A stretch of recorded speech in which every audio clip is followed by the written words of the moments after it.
Good morning. My name is Kimberly Craig. I'm the President and CEO of the Monterey County Business Council. We're a membership-based organization that works collaboratively with private business, the public sector, and nonprofit organizations. We are always looking to expand our network, so if you think we're doing good work here, we'd love to have you as a member. You can find our membership application online on our website, which is www.mcbc.biz.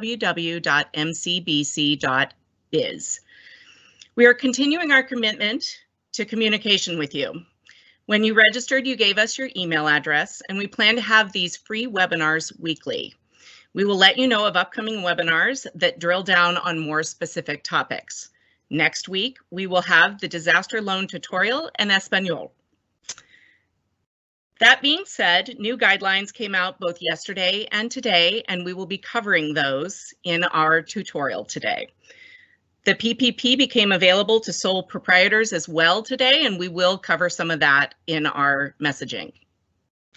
I do want to thank our partners, the Small Business Development Center, the United States Small Business Administration, the City of Salinas, the County of Monterey, and Luis Alvarez of Alvarez Technology Group. I also want to acknowledge our speakers from Cal Coastal, Bank of America, and Fountainhead Commercial Capital.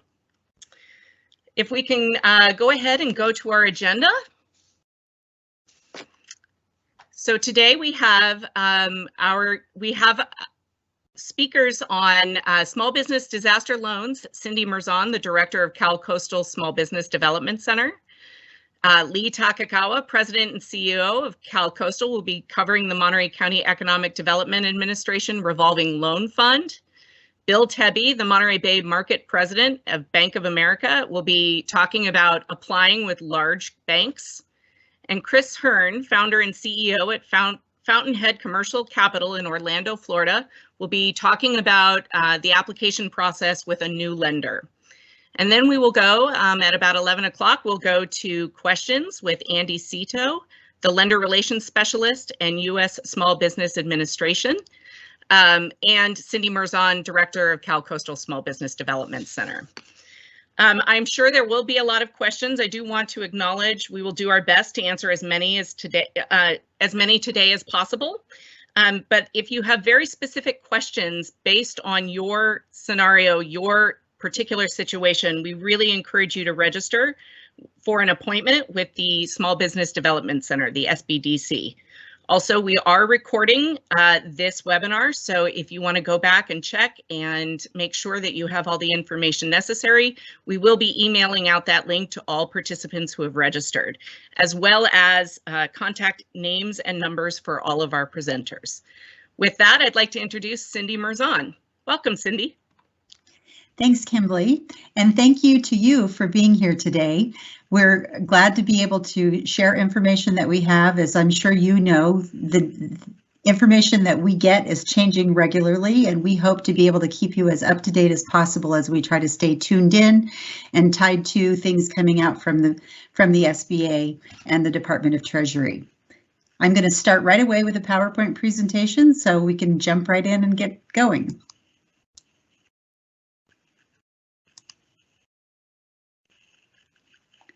All right. Here we are. Okay, so the first thing I want to point out is if you look at the bottom of the screen, we are part of the California Small Business Development Center, and our contact information. The best way to get all that you need is to go to our website www.calcoastalsbdc.com. And you can find information about COVID-19 resources as well as register for our services. If you do that there, we'll be able to phone you and schedule an appointment for services.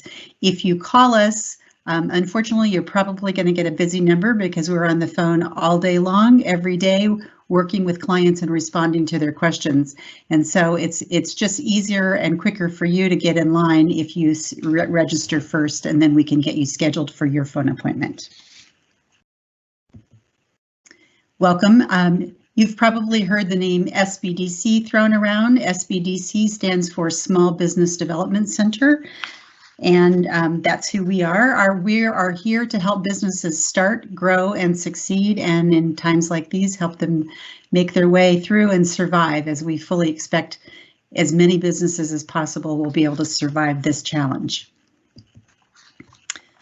What's the SBDC? Who are we? The SBDC is a national program with over 1,000 locations, which helps stimulate economic growth through business development. We're a proud resource partner of the U.S. Small Business Administration, also known as the SBA, and we're also a resource partner of the California Governor's Office of Business and Economic Development. We provide professional business consulting, training, and resources to small businesses throughout Monterey and San Benito counties in things like funding, business planning, management, marketing, and so much more. And the best part is it's done for you at no cost, no catch, no gimmick. Our services are funded by the U.S. government, by the state of California, and by local partners here in the Monterey and San Benito counties. And we thank all of them for that support. So I want to start out by helping you to think about, how do I safeguard my business now? If you haven't done these things, you want to put this on your to-do list now. You want to talk to your landlord. If you're having trouble paying your lease, now's the time to talk to them about what options do you have. Can I defer my lease payments? Can I reduce them? You know, what kind of payment arrangements can I make until I'm able to get my cash flow going in and be able to afford it? Don't wait for him to come knocking on your door. In terms of existing loans, if you have any loans now for equipment or for property, anything at all where you owe a lender and you can't make that payment, it's important for you to check in with them and see if they'll be willing to defer your loan payments. Many lenders now even have the ability to do that online on their website, where you can request a deferment or a lower payment on your credit card or a loan that you might have with them. And finally, check with your insurance broker. If you have business interruption insurance, maybe some of what you're experiencing is covered. If it is covered, then how do you file a claim? Work with them in taking care of that. They may give you some relief to what you're experiencing. And then consider talking with that insurance broker about, when all of this is over and we're all back up to speed and recovered, maybe I should have business interruption insurance in case something in the future happens that I need help with. So today we're going to talk about business options in the realm of funding. In the top corner, we talk about stimulus and SBA loans. That includes things like the Economic Injury Disaster Loan, also known as the EIDL, and the Paycheck Protection Program, also known as the PPP. And then I want to go over a little bit about debt relief program at the end. Certainly an option for businesses is to do crowdfunding and possibly equity funding, in addition to the stimulus and SBA loan opportunities. Credit cards, we all have had to use our credit card from time to time to make a business expense. Just recognize that credit card debt tends to be the highest interest rate debt, so you don't want to use it unless you have to, but it is a great fallback if you need something. And then finally, we're going to have a presentation from Lee Takikawa, who is with California Coastal Rural Development Corporation, talking about some local government loans and a state guarantee loan that's available that might also be something that could help you. So I would like to introduce you to Lee Takikawa, who's the President and CEO of California Coastal Rural Development Corporation. Take it away, Lee. So folks, we're talking about 2.44% fixed. We are not making you make any payments for 9 months, and these are up to 5-year loans. Also, we are waiving our loan fees. We have only minimal closing costs and a small documentation fee. If you're interested, you'd want to call our main line, 831-424-1099. And that's our main line, or contact Cindy at the SBDC. You can also fill out an application on our website, and these are for businesses that have been impacted and need some immediate relief. It's possible we can even work quicker and get them approved before EIDL or PPP are approved. So we do want to provide some interim financing. Then A second product we have on April 2nd, Governor Newsom announced $50 million in additional funding. It's going to go into what's called a California Small Business Disaster Relief Loan Guarantee. With this particular product, we need lenders to be involved. So we have 3 community development financial institutions. These are non-bank lenders, folks, and iBank, who administers the program, has allowed some big CDFIs to participate. We have Axion, Opportunity Fund, and CDC Small Business and Finance in San Diego is one of the biggest SBA lenders in the country. The 3 of them are going to be huge, doing huge volume loan guarantees. These are going to be $50,000 and less. You do need a lender. The lender sets the interest rate, but they're going to be capped at prime plus 1 under this program.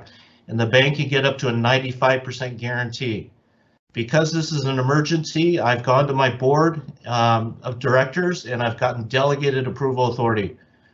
I have signature authority, so if a bank approves this, or a credit union or CDFI approves this loan, they would send it to me, our staff, and we would look at doing a loan guarantee as quick as we can. So that's a product. These disaster loans can go up as high as $1 million for the state guarantee. And CalCoastal will be issuing these disaster loan guarantees. They could be lines of credit or working capital loans. So if you're interested, please call us. We also have other programs. We have farm loans that we do up to probably close to a little over 1.7 million.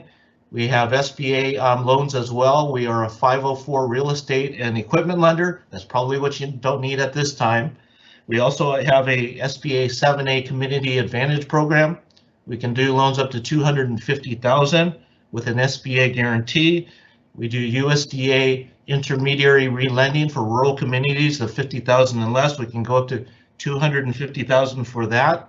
And we also have SBA microloans as well that we can do up to $50,000. So we have some tools in our box, but today I just wanted to announce those 2 disaster programs.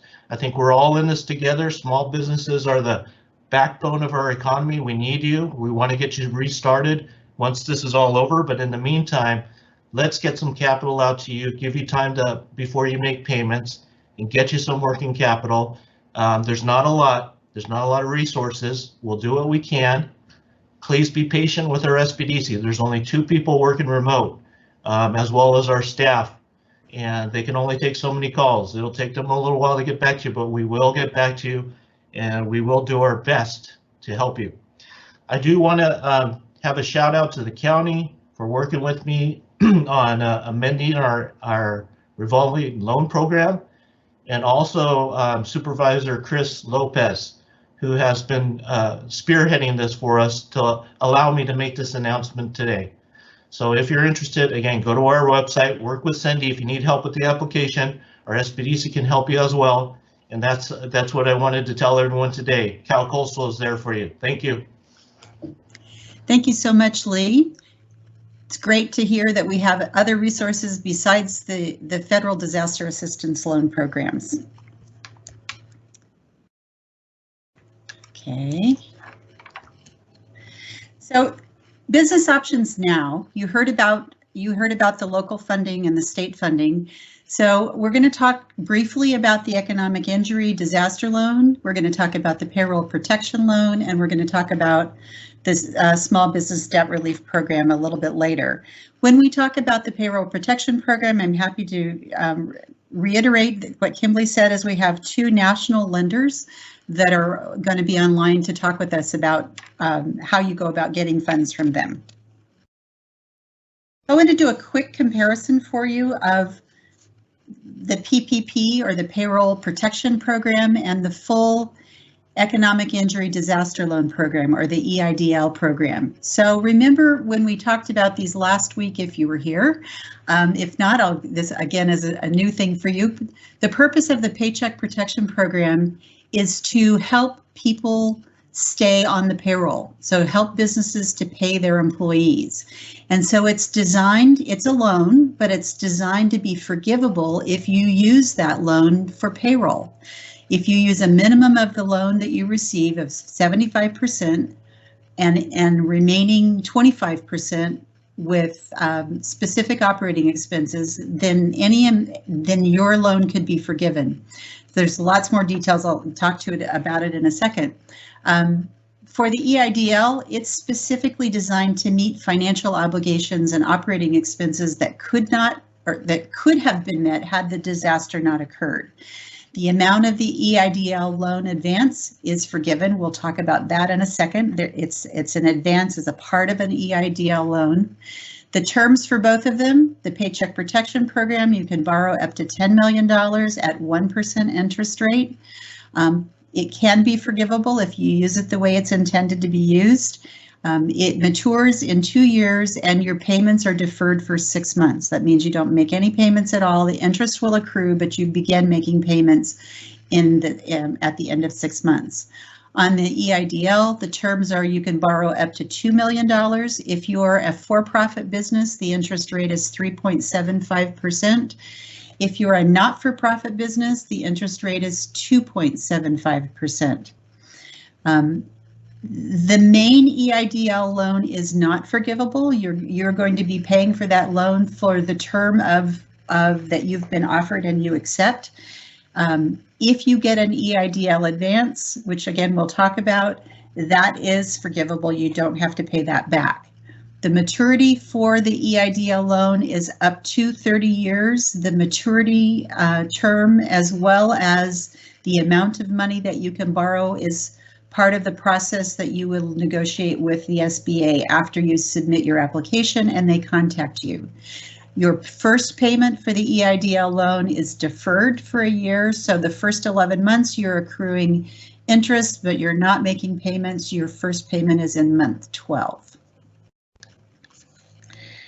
So,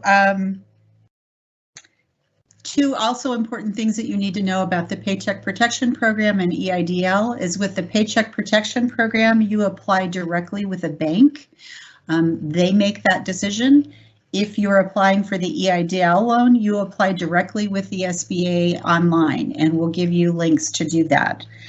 We recommend that if you're going to a bank, that it's important that you talk with the bank with whom you have an existing business account, that you have an existing relationship with. They know you, you know them, there's a better chance of you getting approved for a loan there than by someone you don't have a relationship with. However, I'll let our two lenders talk more about that as well. Something that's very important for you to understand about the advance. For the EIDL advance. When you apply for an EIDL loan, you have the opportunity to request up to $10,000 in an emergency cash advance. There's a box on the application that you need to check. If you applied for this loan already and you applied before March the 30th, you may have missed that opportunity to check that box. So SBA is recommending that we advise you to reapply using a new streamlined process where you can request the advance. The SBA sent out some information yesterday. If you've applied for the EIDL advance, you may have gotten a letter from them already. If you haven't, I apologize if I'm scooping the SBA. They gave us advance information so we could share it, and that is they have decided to ensure that the greatest number of applicants can receive assistance during these challenging times. The amount of the advance will be determined by the number of your small businesses pre-disaster. So as of January 31st, 2020, your number of employees as of that date. So the advance will provide $1,000 per employee up to a maximum of $10,000. That is the piece of the EIDL loan application that is forgivable, that you don't have to pay.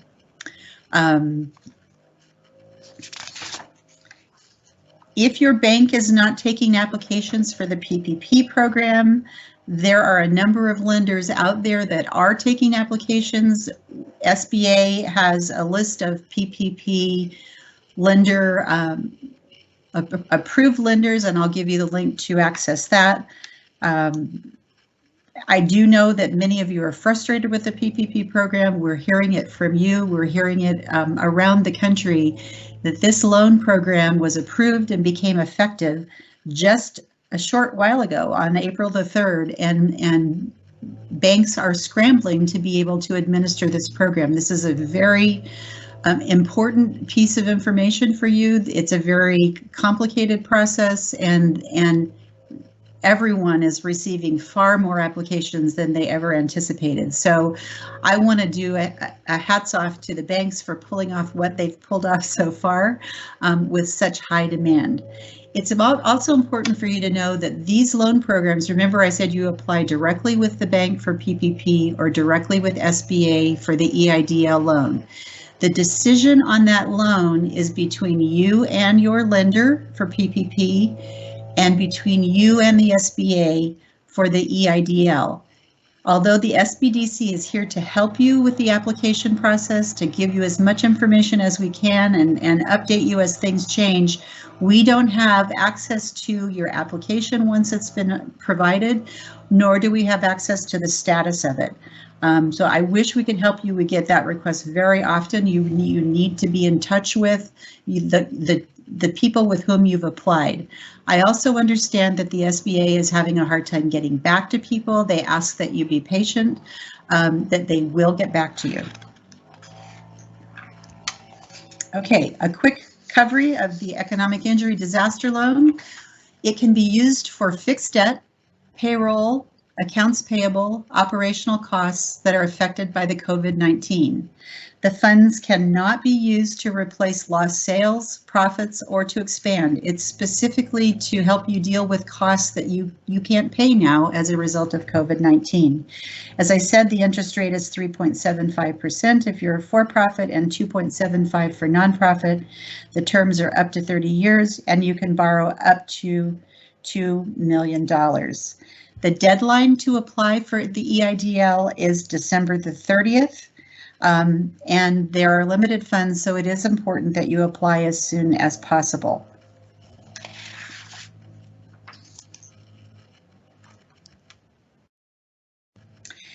How to apply? Go to this link, covid19relief.sba.gov/#. There, it is an online streamlined form, so you fill out all of the information online. There are a couple of downloadable forms on the SBA website that you can fill out in advance of doing the online one to kind of help you have all of your ducks in a row and be ready to do that. That's the forms I have listed on this screen, the Form 5 or 5C if you're a sole proprietor. Form P019. Remember, we talked about the $10,000 advance.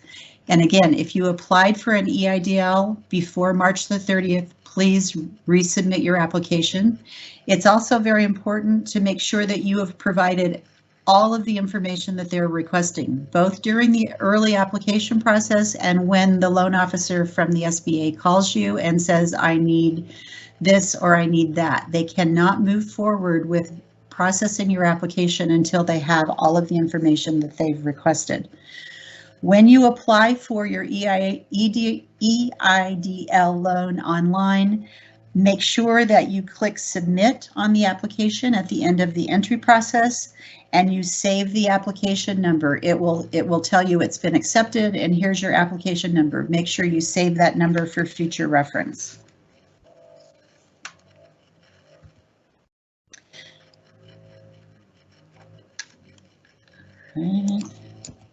Paycheck Protection Program. I'm going to go back.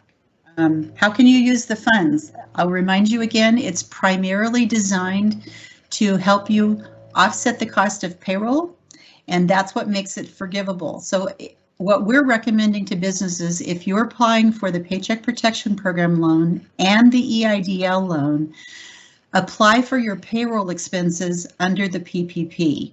Apply for your other expenses under the EIDL. That way you're assured of the costs that you're spending under your PPP loan will be eligible for forgiveness if it's payroll. You can also include costs around rent and utilities and interest on mortgage payments.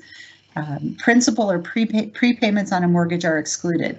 So any interest on any debt incurred prior to February 15th is also allowable. Remember, you can borrow up to $10 million at 1% interest rate for 2 years, for up to 2 years. So be realistic about what you're applying for. If your design is to apply for a loan that's going to be all forgiven, you want to be really clear on what you're going to be able to accomplish in that 8-week period, and make sure that it's going to be forgivable in terms of expenses, payroll being the most important one.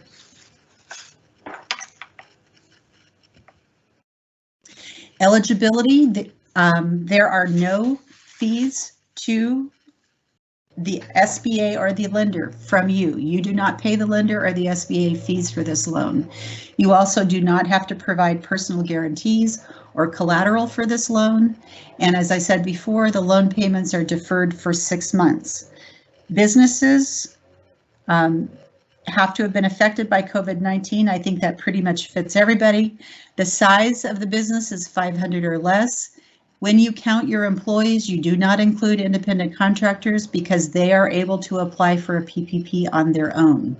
Corporations can apply, sole proprietors can apply, independent contractors can apply, as can nonprofits. And there's special information on numbers for food service businesses and accommodation and franchise businesses. If you're concerned about whether or not you're eligible, the best person to talk to is your banker. That's the one that's going to be processing your application. They know the answers of what you need in terms of that. How much can you borrow? Loans can be up to 2.5 times your average monthly payroll cost, not to exceed $10 million incurred during the year prior to the loan date. This is a mouthful, and capped at $100,000 per employee. So I'll give you an example of how you calculate that. And I'm ahead of myself here. So for the employer, you want a sum of the payments of any compensation with respect to employees, that is a salary, a wage, a commission, or similar compensation, payments of cash tips or equivalent, payment for vacation, parental, family, medical, or sick leave, any allowance for dismissal or separation, payments that are required for the provision of group health care benefits, including insurance premiums and payment of any retirement benefits. So anything that you're paying as an employer to support an employee, up to $100,000 per employee. Okay, so that's where the mouthful piece. So you take that amount for the past 12 months, multiply it by 2.5, divide it by 12, multiply it by 2.5, and that then becomes the maximum amount of loan that you can get here. If your business was not operational in 2019, then your maximum loan amount will be 2.5 times the average total monthly payroll costs that your business incurred for January and February of 2020.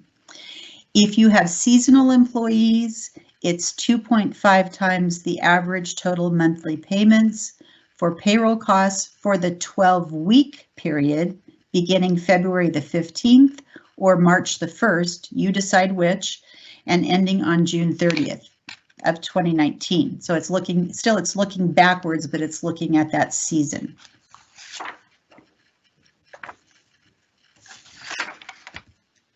So here again, just so that you can see the calculation, if your annual payroll cost is $120,000 in 2019, you take that calendar year payroll cost, divide it by 12 times 2.5, and your maximum loan amount is $25,000. If your annual payroll cost was $1.2 million in 2019, you divide that by 12 times 2.5, and your maximum loan amount is $250,000.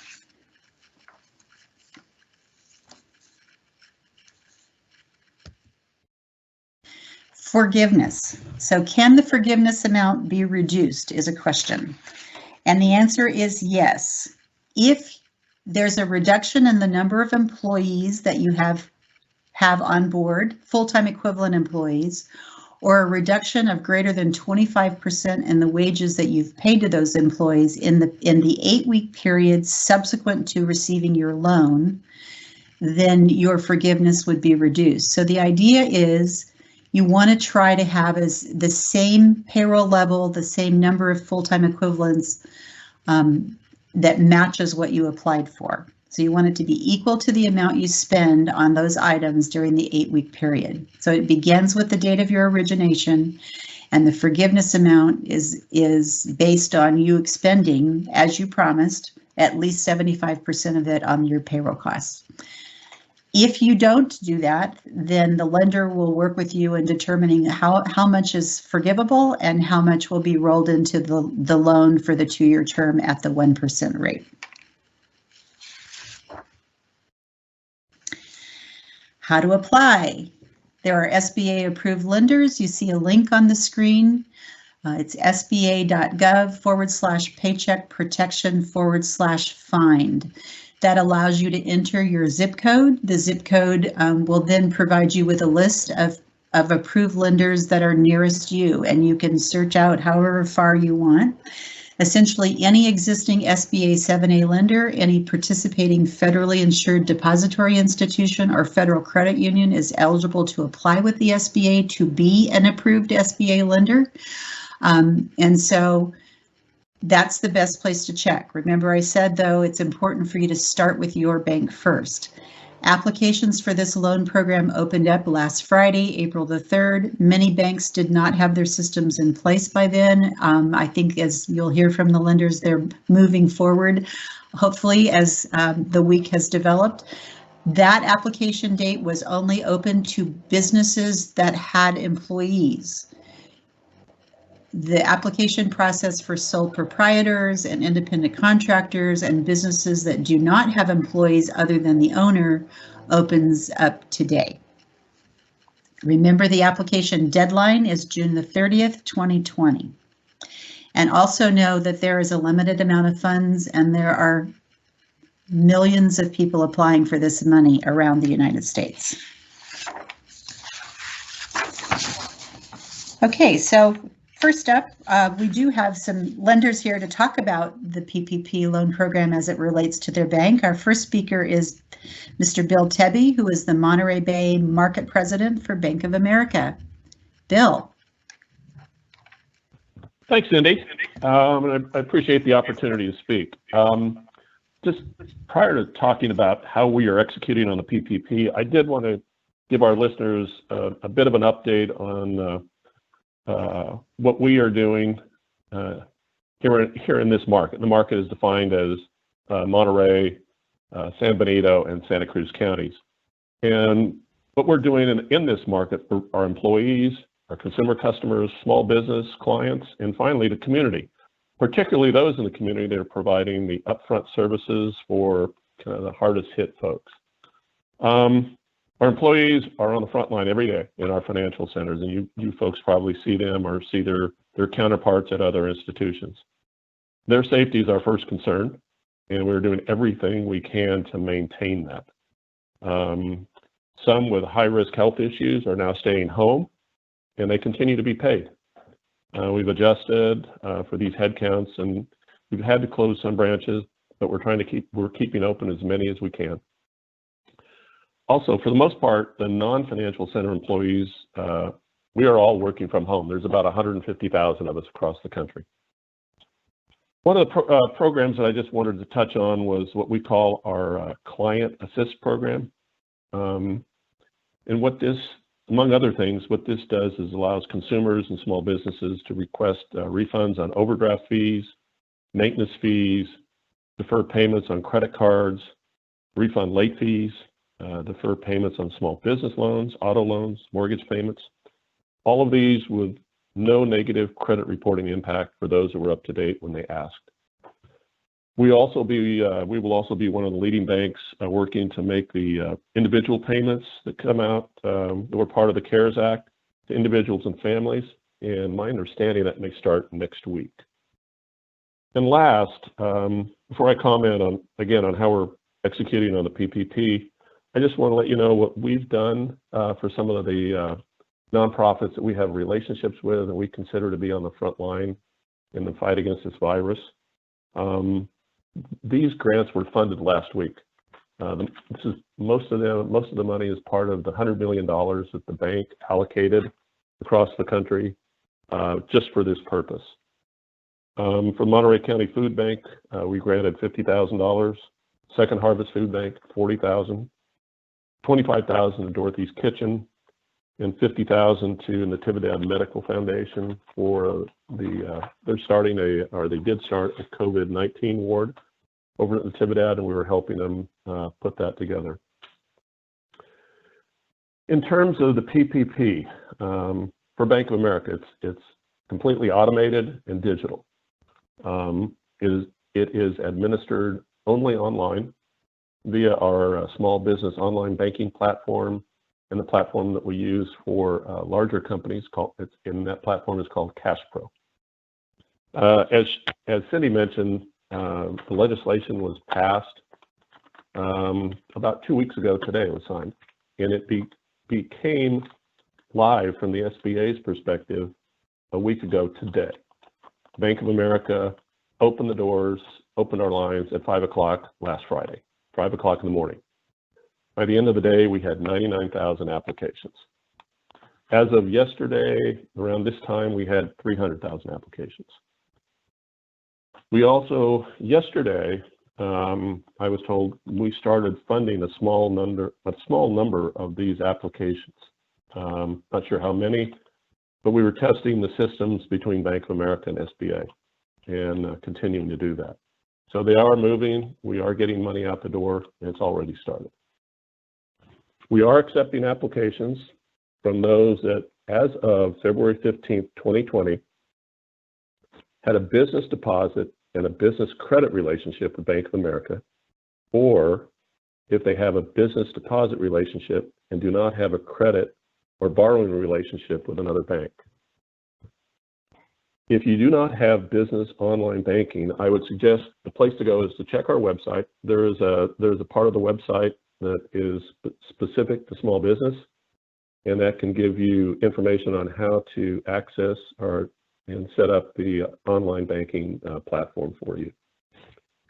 If you wish to apply for the PPP, and I think the applications are open until June 30th. Cindy, correct me if I'm wrong on that, but would suggest that you look at suggest you go to this website, or this part of our website. It's www.bankofamerica.com/S as in Sam, B as in boy, resources.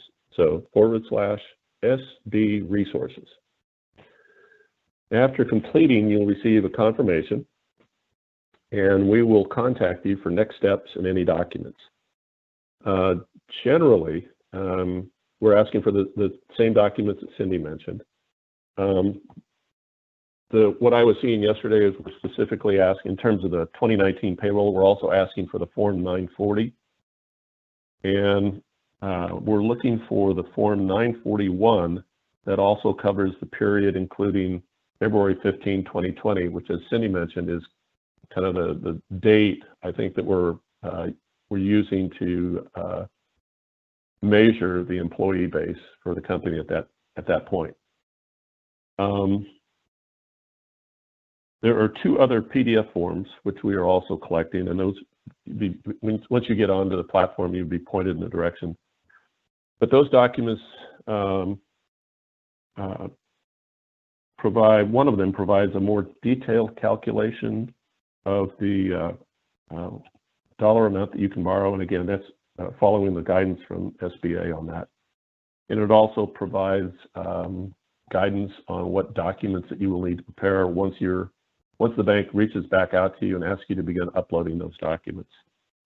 The second document that we have is primarily, it's an addendum that has certifications and attestments to it by the company. And once we have those and have a full application, we begin the process of approving or taking a look and see which deals are approved and which may not be for any particular reason.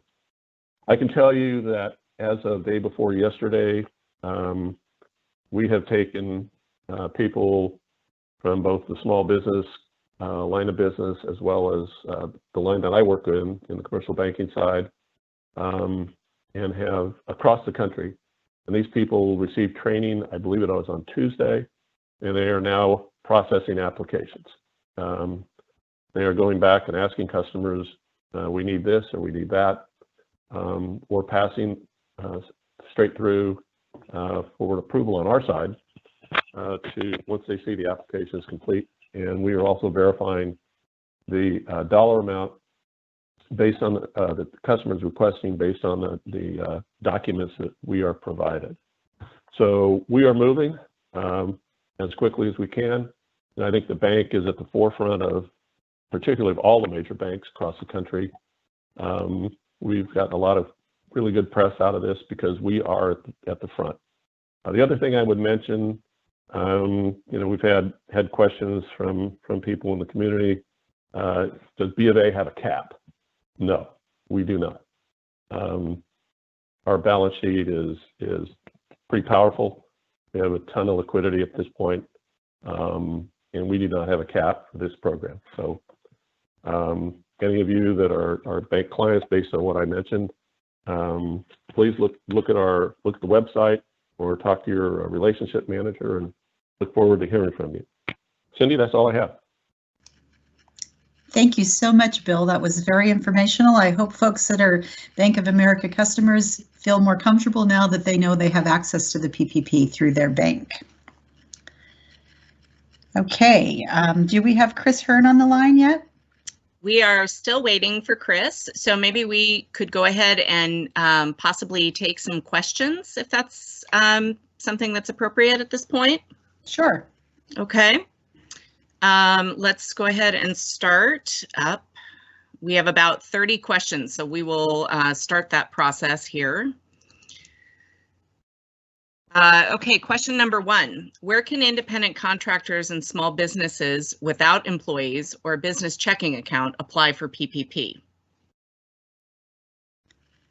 That's a really great question, because many banks are requiring, as you heard Mr. Tebbe say, that you have a business account. You have a business checking account and even potentially a business credit account. If you don't have a business or credit account with another bank, you can apply with them. Our understanding is most banks are requiring that you have a business account with them. So I'm sorry to report that I'm not aware of any lenders who are, except for potentially the Chris Hurn, who's coming on with us, who is willing to take applications from businesses who don't have business checking accounts or big business credit accounts. I would encourage you to take a look at the SBA.gov Paycheck Protection /find website. And the best thing that you can do, as I said, go to your bank first and then look at other options online, call them and see if they're willing to take them. What we're hearing both from the national lenders and from our colleagues around the country is that you may have a better shot at working with a local community bank if you're in the situation just described by this questionnaire. And I will add to this, just for our viewers now, Chris Hurn is the founder and CEO of Fountainhead Commercial Capital. They are currently acknowledging and advertising that they are taking applications from businesses that they do not have a prior relationship with. So that's Fountainhead Commercial Capital. They're out of Florida. And I actually had a conversation with Chris myself over Twitter when I was struggling to get Wells Fargo's attention earlier this week. And so Chris reached out and said, we are accepting those applications. So I think that would quell many questions that we're receiving about, hey, I don't have a previous banking relationship. Who would I go to? I also just want to quickly acknowledge, as we go back to questions, Microsoft had a little bit of a glitch at the beginning of our webinar and blocked a few viewers from viewing it for the first few minutes. most people were able to see it, but just know that this entire webinar is being recorded. And if you registered with Eventbrite, you will get a link to the entire webinar. So you can go back and view the first few minutes if you were one of our few viewers that could not see it initially. Let's go on to a few more questions. Kimberly, this is Andy Seeto with the SBA. Hi, Andy. Hi, if I can just add on to that as well, if you don't mind. Of course. You know, the SBA is currently onboarding additional lenders that have not been SBA participating lenders in the past. So we're currently onboarding quite a good number of those lenders that are going to be added to the system here soon. Some of them are already starting to do funding under the program, but we are getting quite a bit. We have about 200 small business lending companies that are approved SBA lenders already, such as Chris Hurn's company. So those are throughout the country, and most of them are participating in the PPP program. So hopefully they'll be able to provide the funds and the financing available to those businesses that are not having a relationship type basis with another lending institution. All right, and I think we might have Chris on the line. If Chris is calling in, so I just want to acknowledge Chris Hurn, the founder and CEO at Fountainhead Commercial Capital. Fountainhead Commercial Capital is the nation's leading small business lender on SBA 7A, 504, and conventional loans. Welcome, Chris. Welcome. Thank you. Thanks for having me. Yeah, we're one of the nation's 14. Oh. Can you hear me? Yep, we can hear you. Oh, okay. I got to stop watching the screen then because I just dialed in. Sorry about that. It was a little confusing. There's a little bit of a delay there. Anyway, I was just saying, yeah, we're one of the SBLCs, which means we're a small business lending company. We're not a depository institution. There's only 14 of us who are licensed by SBA to make SBA loans at regular times, and yes, we're one of the folks that is participating in making the Paycheck Protection Program loans. So, Chris, I'm wondering if you might be able to speak. You and I had a conversation on Twitter. I was just explaining to our audience, and you are Fountainhead Commercial Capital is currently accepting applications from businesses that you do not have a previous relationship with. I'm wondering if you may be able to speak to that a little bit in terms of accepting applications. I know you have a disclaimer up on your website this morning, so I'm just wondering if you can speak to that as well. Sure. So it's by virtue of us being a regulated entity with SBA, we're not a depository institution, so we don't have the ability to take to make someone open an account with us per se. And you know, we lend all around the country in regular times, of course, and obviously for this. And so it's not a stipulation of ours to have had a past relationship with us. Nor I know some lenders are also filtering their clients, not just for requiring a depository relationship, but also a commercial loan relationship. And obviously that's not a requirement of ours either. So we look at this as an opportunity for us to help as many small business owners as we can that are eligible under the PPP regulations, and you know, to really try to carry the flag for the folks at SBA who are a bit overwhelmed at the moment, understandably, with the EIDL loans and even rolling out the PPP. We have a lot of sympathy for what they've gone through these last few weeks, and you know, we're excited to get this whole process moving and have the private sector lending community really jump in and help try to save the backbone of the American economy, which is small business. Amen. So let me just ask very briefly, I know we only have you for a few minutes. Really appreciate your time today. If we have a small business owner, a sole proprietor who does not have a previous banking relationship, how do they go about applying at Fountainhead Commercial Capital? They can go to our website, fountainheadcc.com/PPP, and you'll see all the information you need right there.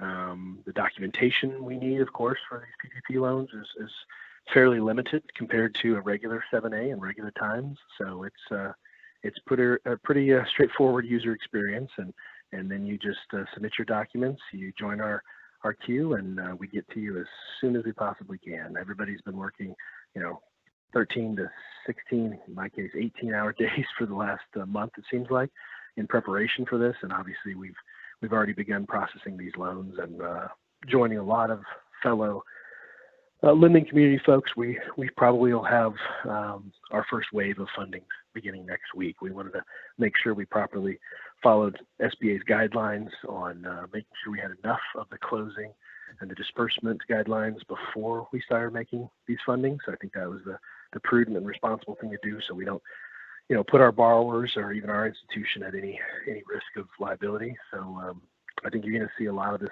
money flowing out next week to the small business community. Excellent. Is there anything further you'd like to tell our viewers? No, I'm good. I just love to help whoever is watching or listening, and I hope everybody has a great weekend. And I hope those of us in the lending community can take a little time off. I doubt it, given the circumstances.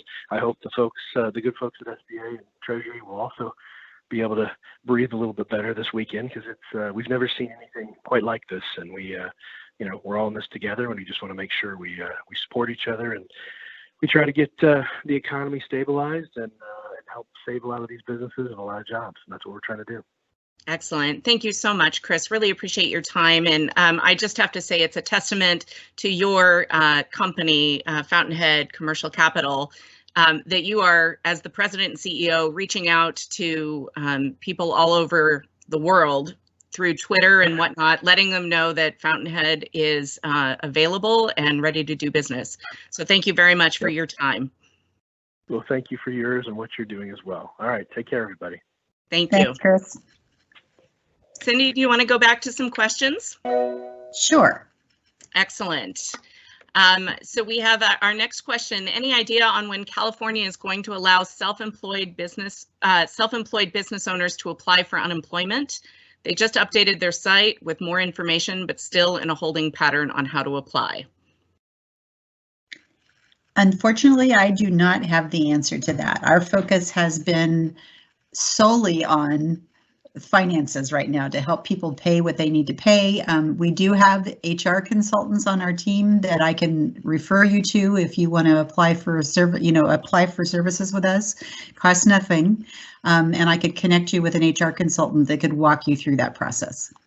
Excellent. So they would need to apply with the SBDC and schedule an appointment. Correct. Excellent. Thank you.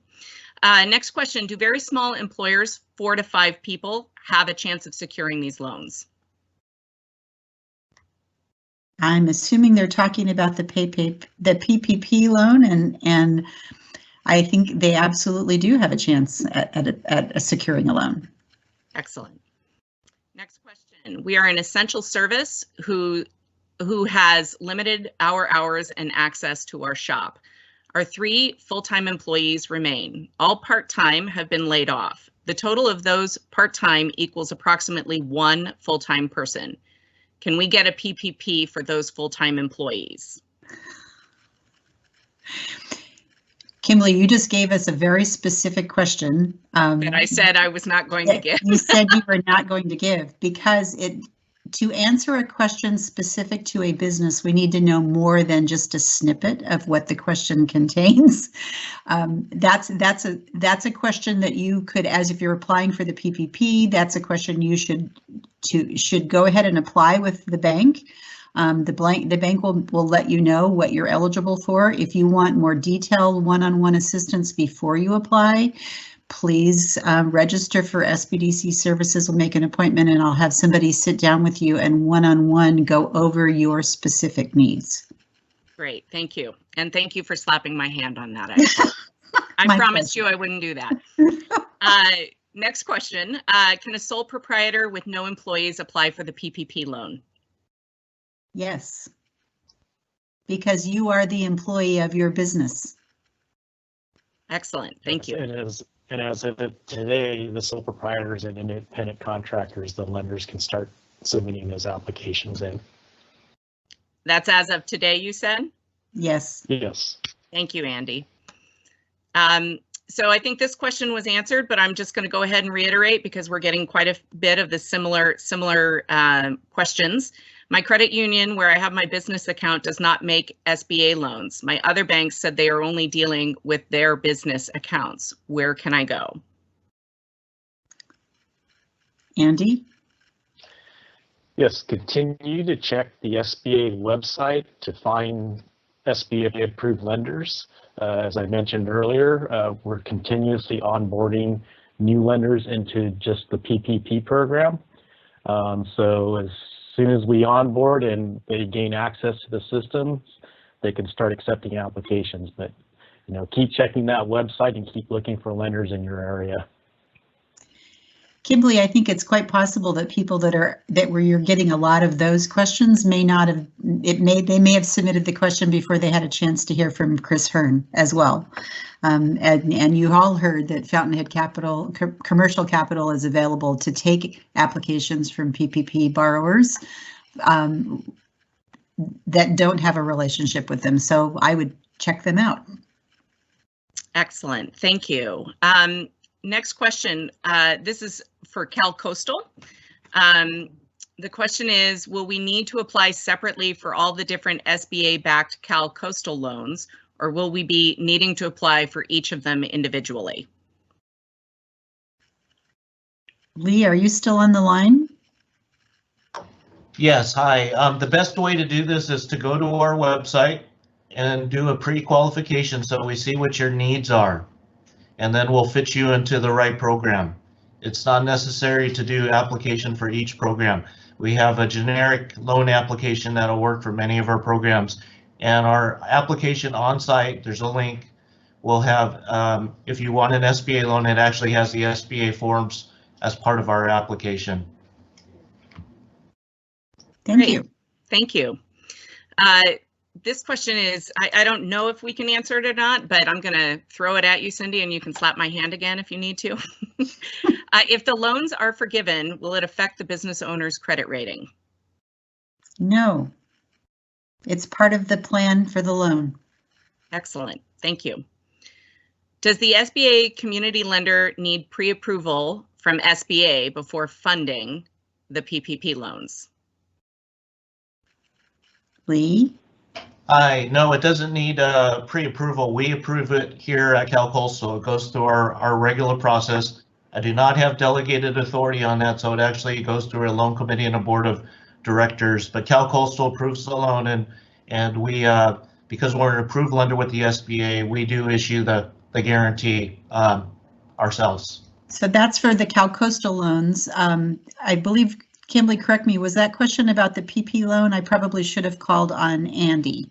That is for the PPP loan, correct? Oh, I'm sorry. Right. That's all right. I called on the wrong person. My bad. Andy, do the lenders have to get SBA approval before dispersing the funds? Right. So how the program works is that every lender that's approved as a PPP lender, they become what we call delegated lenders. So under the delegated lender authority, as long as they can prove and show the amount that you as the borrower is requested for meets the guidelines, they will submit the application into the SBA system, and from there they will receive an SBA loan number. And from that point forward, then that's when the lender can move forward with documenting the loan and having you as the borrower sign the documents and start the funding process. Excellent, thank you. Kimberly, before you chime in with another question, we're getting to the 11 o'clock hour, and I wanted to let folks know about the Small Business Debt Relief Program before folks sign off. If you are currently an SBA borrower, if you already have a 7A 504 or a microloan, or you get a new one between now and September the 27th, your SBA is paying payments and interest for a period of, Andy, I'm finding my notes here, sorry. That it's Pardon me, for 6 months, right? So SBA will be paying the principal, interest, and fees on those loans for a period of 6 months. So it's important, if you have one of those, if you've got an automatic payment, you want to make sure that you connect and disconnect that automatic payment if you want to accept the payment from SBA for the 6 months and then reinstate it in time to pay when your payments begin again.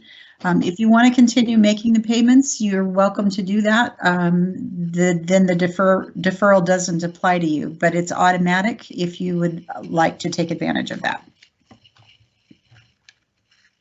Okay, that was all I had on the debt relief. Excellent. Okay, well, appreciate you sharing that. That's obviously very relevant information as we go through these questions. The next question, do you need to use the entire PPP loan amount within the 8 weeks in order for it to be forgiven?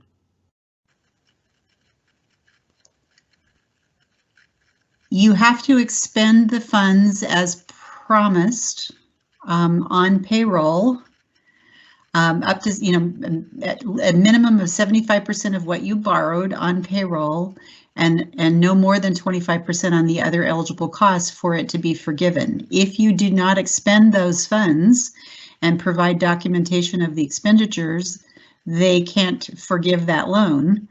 It just becomes a loan. The banker will will continue on as a loan at the 1% interest rate up to the 2-year term. Cindy, So hi, this is Lee. have forgiveness for what you expended, correct? Andy, Right. was Cindy, hi, this is Lee. They have to do that by 6/30, though, June 30th. correct? Is that right? The deadline? Yes. It's 8 weeks following their loan approval. No, they have to apply by June 30th. It's an 8-week period following their loan approval that they have to expend that money.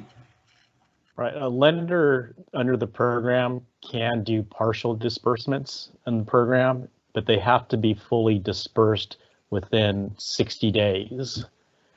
So if for whatever reasons, if you're not able to use the full amount of the PPP funds, I believe you can go back to the lender to ask them if you can reduce the loan amount down. Got it. Great, thank you. Next question, for the PPP, does the number of employees include the business owner if they are a part of payroll? Yes. Up to $100,000 per person of any employee, including the business owner, that's receiving the payroll. Great, thank you. Next question. I tried requesting the advance yesterday that was supposed to be $10,000, and they are now saying it's only $1,000 per employee. Can you clarify? Well, the wording has always been up to $10,000, never said $10,000.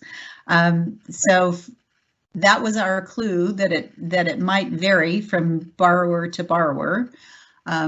We heard yesterday for the first time with a notification from the SBA that they are in fact applying it as you have suggested, $1,000 per employee that you had on the payroll as of January 2020, up to 10,000. Up to, there's the caveat. Next question. How does the EIDL advance work for nonprofits under the new $1,000 employee rule? Many nonprofits either have 0 or 1 employee. I'm going to defer to Andy on that. I have no idea. Well, if you're looking at saying that you only have 1 employee, then it's going to be 1 employee based off of that number. So if that's the case, then it looks like the advance would be only $1,000 per that example. So the rules are not different for nonprofits versus for-profit businesses, correct? No, it should be the same for nonprofits and for-profits.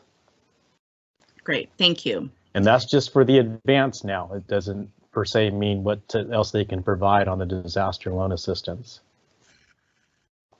Next question. If the first payment is deferred 1 year, is the interest deferred too? That's part of the interest is part of your payment. So yes. I mean, Great. it's still accruing during those 11 months. I think that's what they mean. Yeah. Next question. We applied 2 weeks ago for the government loan. Can we apply with you for a different loan for working capital? I'm assuming the you is Lee. Could be Yes, Bill. you can. Yes, you can. Great, thank you. Somebody wants clarification on the Cal Coastal loan. They said, is it considered the 504 loan on your front page? No. There's many programs. If you go on our loan programs, the best way again to do this is to just do the pre-qualification so we can see what your needs are to fit into one of our 8 lending products. If you are looking for the EDA revolving loan fund from Monterey County and you're looking for the emergency microloan program, do not put more than $25,000 on that pre-qualification request. If you need more than that, please state so and we'll work with you to find the right program for you. Cindy, I'm going to throw you a pitch for next week. The next question is this information going to be available in Spanish? See, we have Spanish-speaking consultants at the SBDC, and also our intake client services coordinator is a Spanish speaker. So we are going to engage one or more of them to help us put on this topic next week in Espanol. Great, thank you. Next question. I have only part-time employees. Will this qualify for the program? They're looking at the PPP program. They're looking at full-time equivalents. And so, yes, if you have 2 half-times equal a full-time. So their desire is to try to keep people being paid, Great. Whether they're full or part-time. The next question, the federal interim guidance says to use the last 12 months for estimating average payroll costs, but you are recommending 2019. Can you please clarify? You can do either the last 12 months or all of 2019. That would be something you would want to discuss with the bank with whom you are applying and what they would prefer. Great. Next question, can you explain the secured loan versus unsecured loan that is less than 200,000? I'm not sure what they're asking. Okay. I would assume. Does that question, is that clear for you? No, under the disaster loan program, the economic injury, for loans of 25,000 and under, that's unsecured. For anything above $25,000, the SBA under the disaster program will take collateral. So whatever is available to take as collateral, the SBA will look at taking that under that EIDL program. But the target is 25,000 or more, not 200,000. Got it. Correct. I think that was what was confusing for me.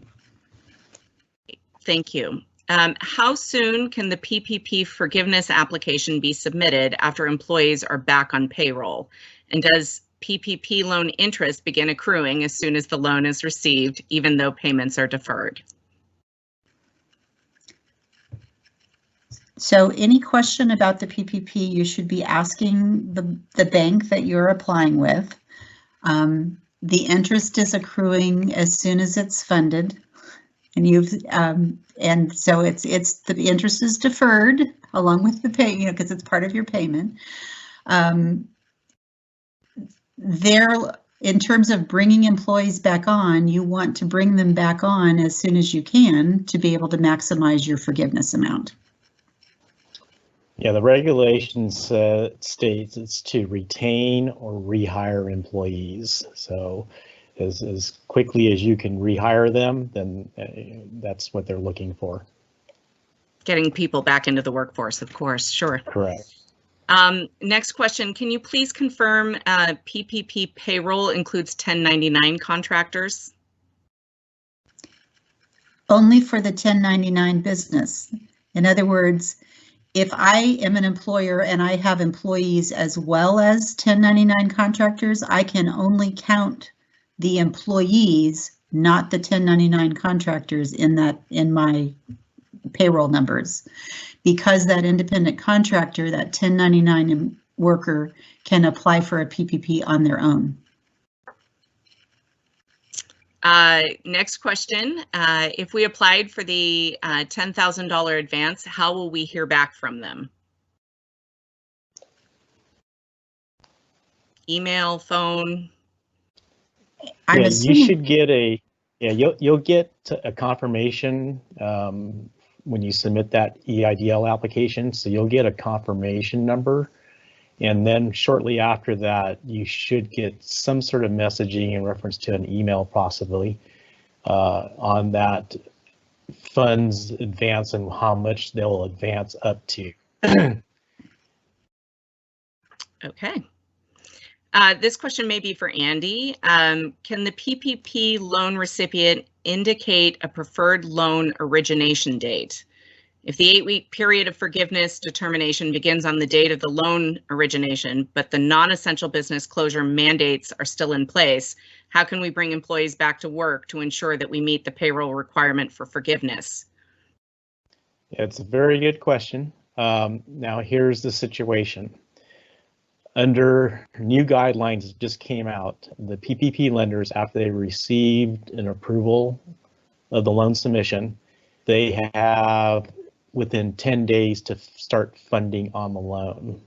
So the lender cannot, and you as the borrower cannot wait to have the funds dispersed. So they have within that 10-day period after the loan's been approved, they have to start funding on the loan. So it can be a partial funding and not a full funding. So if you know the scenario works out that way, then you can request to get partial funding on it at this point in time until you try to get the employees rehired back in. Great, thank you. Good question. For the PPP loan portion not forgiven, when does repayment start and end? And how are monthly payment amounts calculated? I would assume it's by the amount that you've borrowed. By the amount that you've borrowed with the interest rate of 1% applied to it, and the payments begin at the end of, I know I'm drawing, and the term of the loan is 2 years, so the whole loan has to be paid back by the end of 2 years. Okay.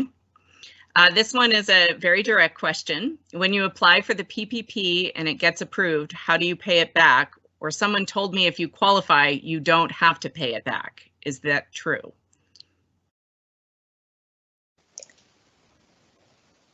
When you apply for the, go ahead, Andy.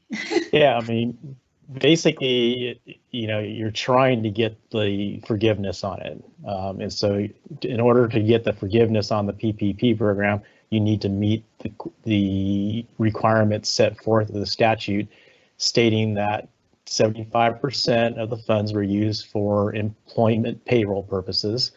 And then the other 25% could be used for rent, interest payments on mortgages and utilities.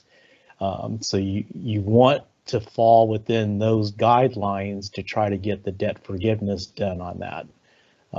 If you don't, then there'll be that portion of that loan that won't be forgiven, and then that's the amount that would have to be repaid within 2 years. Excellent, thank you.